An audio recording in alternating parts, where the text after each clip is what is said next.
आरक्षणाच्या प्रश्नावर आक्रमक असलेलं यशवंत सैनीने आता निवडणुकीच्या मैदानात देखील उतरण्याचं ठरवलेलं आहे।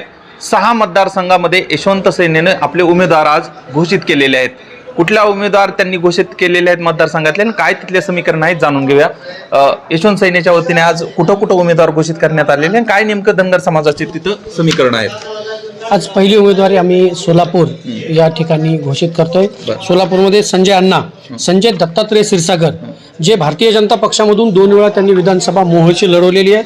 अगदी अल्पशा म्हणजे 1000-2000 मतांनी त्यांचा विधानसभेला पराभव झालेला आहे। परंतु या सोलापूर मतदारसंघामध्ये जवळपास 5 लाखाच्या आसपास धनगर समाजाची मतदान संख्या आहे आणि त्या मतदारसंघात धनगर समाजाला कुठल्याही पक्षानं विचारात घेतलेलं नाही म्हणून त्यांची त्यानंतर माढ्यामध्ये ज्यांनी 21 दिवस धनगर आरक्षणासाठी स्वतःचं अमरण उपोषण केलं, परत 8 दिवसाचं केलं आणि गेली 25 वर्ष सातत्यानं धनगर आरक्षणाच्या चळवळीमध्ये ज्यांनी स्वतःचं आयुष्य समर्पित केलं असे अण्णासाहेब बळवंत रुपनर यांना माढ्यामधून आम्ही उमेदवारी घोषित केलेली आहे।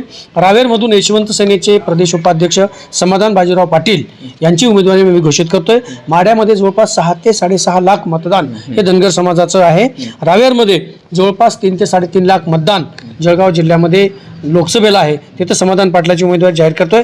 अहमदनगर म्हणजे आमच्या पुण्यश्लोक अहिल्यादेवींची जन्मभूमी, जवळपास तिथं 3.5 ते 4 लाखाच्या आसपास धनगर समाजाचं मतदान आहे। त्या ठिकाणी धनगर आरक्षणासाठी सातत्यानं चळवळीत असलेले यशवंत सेनेचे नेते गंगाधर हरिभाऊ कोळेकर यांना आम्ही आज उमेदवारी घोषित करतोय। धुळे येथे सामाजिक चळवळीतले यशवंत सेनेचे नेते हिरालाल लिंबा कन्नूर यांची आज उमेदवारी आम्ही घोषित करतोय।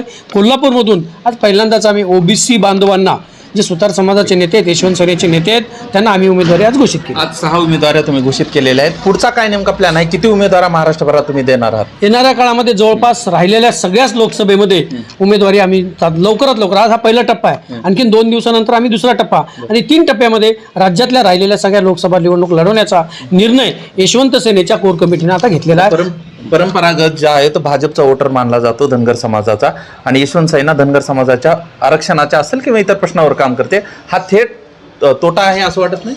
भारतीय जनता पक्ष आणि या सत्ताधाऱ्यांना आम्ही वारंवार म्हणजे गेल्या वर्षभरापासून आम्ही विनंती करतोय, ज्या चळवळीत भाग घेतलाय। मराठा बांधवाची लढाई आमची सोबतच सुरू झाली होती। मराठा बांधवासाठी एका दिवसाचं विशेष अधिवेशन घेऊन 10% आरक्षण देऊन मोकळे झालात। आमच्यासाठी विशेष अधिवेशन घेतलं नाही आहे। या अधिवेशनावरती आम्ही हजारो गाड्यांचा ताफा घेऊन धनगर बांधव मुंबईत आला।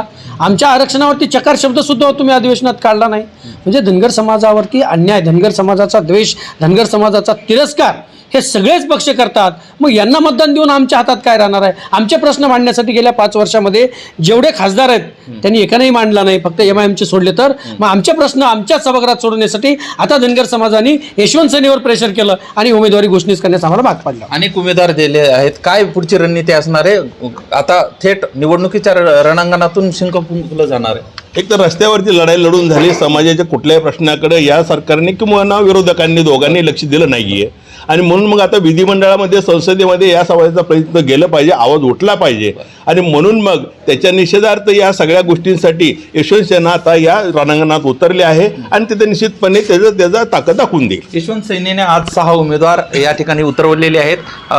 यापुढे 15 उमेदवार उतरणार असल्याचं देखील सांगितलं जात आहे। त्यामुळं नेमकं कुणाचं टेन्शन वाढणार आणि कुठल्या उमेदवाराला याचा फायदा होणार की जो यशवंत सैनीनं लढा उभा केलेला आहे आरक्षणाचा, या आरक्षणाच्या लढ्याला कितपत आता निवडणुकीच्या माध्यमातून यश येतं हे पाहणं महत्त्वाचं असणार आहे।